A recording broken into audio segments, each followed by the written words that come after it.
te bénissons, Seigneur, Père très saint, toi qui as envoyé ton Fils en ce monde pour rassembler au prix de son sang les hommes que le péché avait dispersés, et pour être le pasteur et la porte de ceux qui entreraient dans l'unique bercail.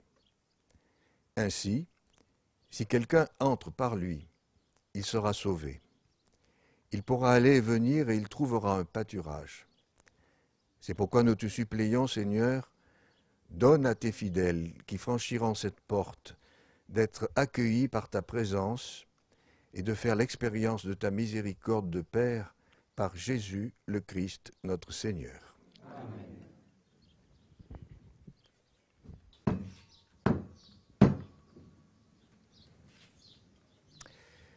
Ouvrez les portes de justice, nous entrerons et nous rendons grâce au Seigneur. Voici la porte du Seigneur, entrons pour obtenir la miséricorde et le pardon.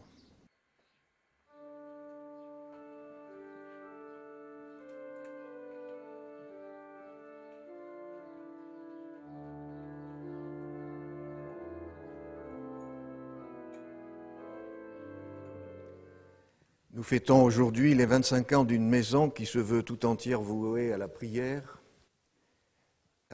qui est aussi un labeur, un travail, ora et labora. Et cette devise peut s'entendre de différentes manières. Prière et travail, prière au travail et travail de la prière.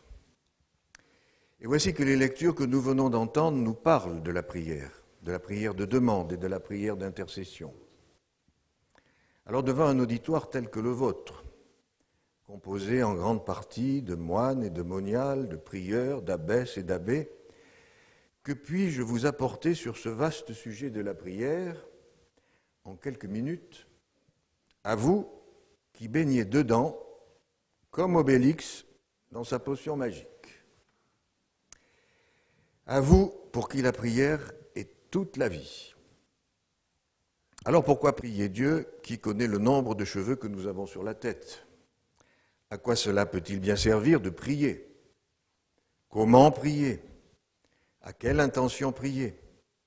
Pourquoi certaines prières sont-elles exaucées et d'autres pas?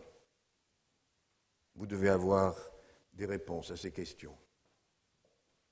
La prière de demande, la prière d'intercession, la prière de louange et d'action de grâce, l'efficacité de la prière, vous avez dû éprouver tout cela au noviciat, dans le cadre de vos études de théologie, par vos lectures, et aujourd'hui encore sans doute. Alors, que puis-je vous apporter que vous ne sachiez déjà? Je me le suis demandé en préparant cette homélie. Mais le Seigneur m'a placé là, aujourd'hui, devant vous, pour partager avec vous sa parole de vie. Alors, laissons-nous d'abord surprendre et toucher par elle. Accueillons-la dans toute sa nouveauté, avec un cœur d'enfant prompt à nous émerveiller sans cesse. Dépouillons-nous de ce que nous croyons savoir pour accueillir cette vérité toute simple, exprimée par la vieille prieure dans Dialogue de Carmélite de Georges Bernanos. Je rappelle ce texte que vous connaissez sans doute, je le cite. « Chaque prière, fût-ce-t-elle celle d'un petit pâtre qui garde ses bêtes, c'est la prière du genre humain. Ce que le petit pâtre fait de temps en temps et par un mouvement de son cœur, nous devons le faire nuit et jour. Non point que nous espérions prier mieux que lui, au contraire. Cette simplicité de l'âme, ce tendre abandon à la majesté divine qui est chez lui une inspiration du moment, une grâce, et comme l'illumination du génie, nous consacrons notre vie à l'acquérir ou à le retrouver, si nous l'avons connu, car c'est un don de l'enfance qui, le plus souvent, ne survit pas à l'enfance. Une fois sorti de l'enfance, il faut très longtemps souffrir pour y entrer, comme tout au long de la nuit, on retrouve une autre aurore. Suis-je devenu enfant? Fin de citation. Chers frères et sœurs, comme ce texte le dit, la prière est un don avant d'être un labeur et un effort de notre part. Elle est un don qui nous constitue comme êtres humains. Les oiseaux volent, Les poissons nagent, mais seuls les êtres humains prient encore que les animaux peuvent rendre gloire à Dieu à leur manière. Les humains prient comme ils parlent, comme ils écoutent, car la prière est parole et écoute. Avec ce paradoxe que souvent parole et écoute se vivent dans le silence. L'être humain est un être de relation et d'intériorisation de ces relations. D'où l'écoute et la parole nécessaires pour nouer des relations entre nous, d'où le silence nécessaire pour intérioriser ces relations. Les religieuses m'ont dit qu'un couple ici présent fête aujourd'hui ses 50 ans de mariage. Je pense que ce couple ne me contredira pas lorsque je dis que l'être humain est un être de relation, mais qu'après 50 ans de mariage, la communication se vit au-delà des mots. Nous sommes des êtres de relation et c'est pour cela que souvent les autres nous révèlent à nous-mêmes. Parmi toutes les relations que nous pouvons nouer, il y a celle avec Dieu. Et le dialogue que l'être humain entretient avec lui, nous l'appelons prière. La prière est la respiration de l'âme, elle est ce qui nous rend humains, ce qui nous maintient dans notre relation de fils et de fille de Dieu. La prière serait pour nous aisée si nous n'avions pas perdu notre innocence première. Mais nous l'avons perdue. Et nous mettons bien du temps et du labeur à nous comprendre nous-mêmes, à nous comprendre entre nous et à comprendre Dieu. Nous mettons du temps à savoir l'écouter et à mieux ajuster nos paroles au merveilleux, mais parfois déroutant interlocuteur qu'il est. Dans les lectures de ce jour, nous n'avons pas entendu un traité sur la prière. Nous n'avons pas vu Esther et Marie faire de la théorie sur la prière ou donner des cours sur la prière. Nous les avons vus prier. Nous avons assisté en direct à leur prière et nous avons vu dans ces récits ce qui arrive à celles et ceux qui prient de tout leur cœur. Comme pour Esther, avant que sa prière ne fût exaucée, comme pour les disciples de Jésus, avant que Jésus ne se manifeste à eux à Cana, Dieu peut paraître loin, absent, sourd, une simple idée, une abstraction. Et puis soudain, il est là. Sa présence devient tangible. Non parce qu'on le verrait tel qu'il est, nous ne sommes pas encore au ciel et toute la création n'est pas encore transfigurée, mais par les effets de sa puissance et de sa bonté dans notre vallée de larmes. Quand Dieu exauce notre prière, il manifeste sa gloire. Dieu n'est plus alors une abstraction philosophique, il est vivant, présent, puissant, agissant. Et cette prise de conscience de l'omniprésence de Dieu, d'une présence agissante, bienfaisante et toute puissante, Don Chotard l'a faite un jour vers l'âge de 10 ans au cours d'une randonnée en montagne au-dessus de Briançon, ville où il était né et où il avait grandi avant d'entrer à Aiguebelle. Et cette grâce qui lui a été faite dans l'enfance, jamais le vieil abbé de Sept-Fonds ne l'a oubliée, ainsi qu'un de ses moines l'a un jour raconté, je cite. 3 ans seulement avant sa mort, Don Chotard fit confidence à quelques intimes de ce qui s'était passé ce jour-là. Tout d'abord, il avait été ravi d'admiration devant le spectacle grandiose qui se déroulait sous ses yeux. Les sommets couverts de neige qui étincelaient au soleil, la vallée à perte de vue, la ville de Briançon qui l'enveloppait d'un seul regard. Et cette beauté, cette immensité, ce bouillonnement de vie le faisait chanter, chanter sans paroles précises. Puis tout le sensible s'était estompé pour faire place à l'impression d'une présence invisible mais réelle qui faisait bondir son cœur de joie. Présence non de quelque chose, mais de quelqu'un. Dieu se rendait présent par son immensité, sa toute-puissance, sa beauté accueillante et sa tendresse sans mesure. Gustave, sous l'emprise divine, avait perdu la notion du temps, et tandis que notre père abbé évoquait ses souvenirs d'enfance, nous le sentions très ému. Tant était grande l'impression qu'il avait gardée de ces instants décisifs. Alors, résumant ce qu'il avait ressenti ce jour-là, il nous disait « J'ai comme vu Dieu pour la première fois.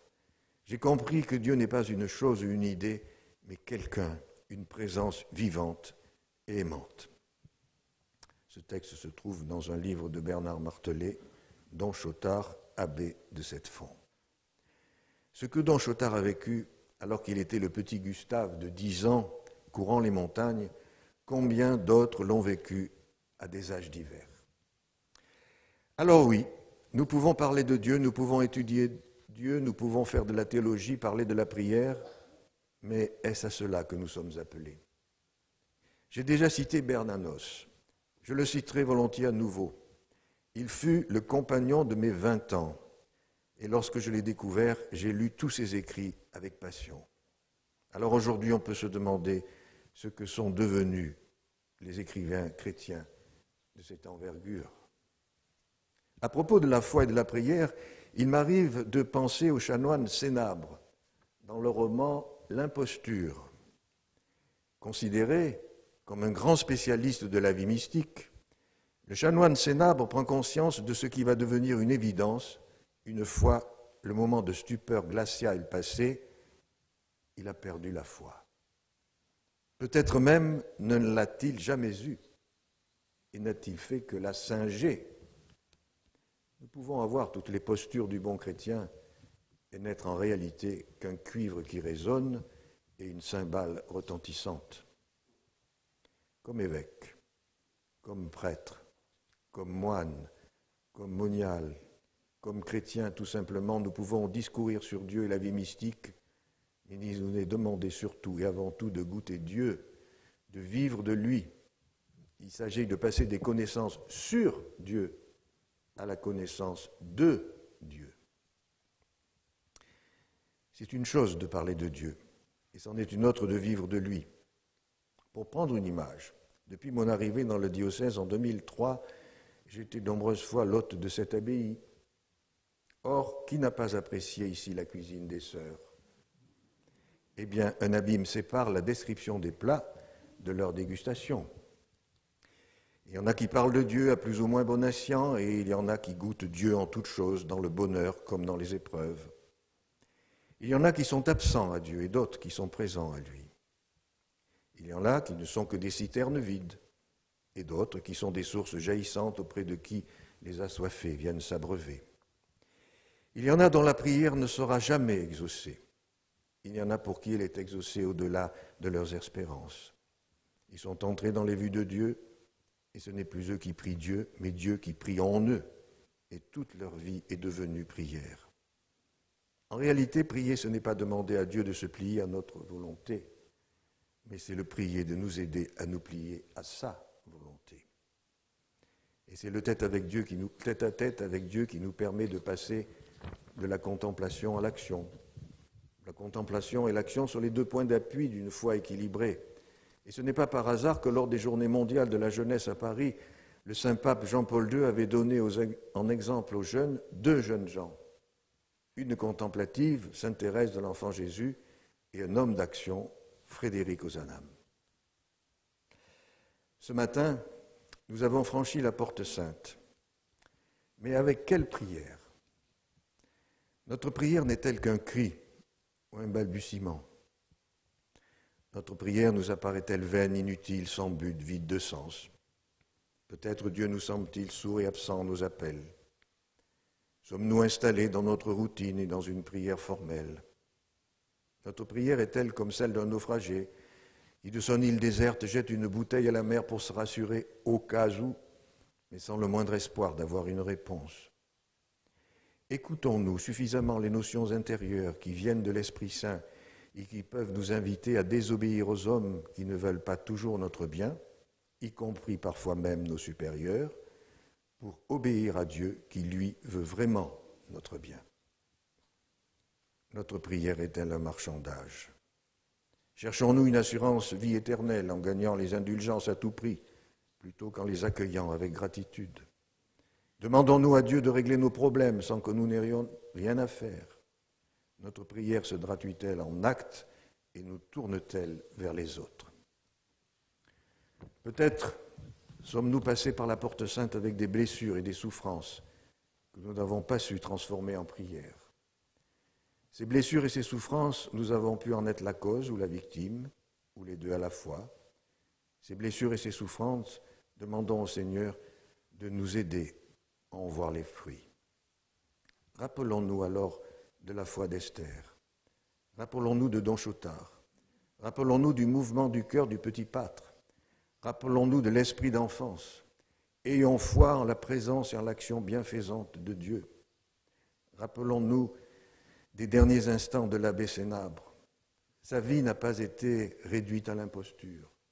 C'est avec foi qu'il balbutie les premiers mots du pater avant de s'écrouler face contre terre. Rien n'est jamais perdu. 25 ans viennent de s'écouler, mes sœurs. Pour les années à venir, que le Seigneur continue à changer notre eau en vin et que ce vin de la miséricorde infinie de Dieu continue de couler en vos cœurs et dans celui de celles et ceux qui sont vos hôtes et que vous accueillez comme le Christ. Même s'il vous arrive d'éprouver la pauvreté de votre prière, je puis vous assurer qu'elle est riche pour ceux qui en bénéficient, et en particulier notre diocèse.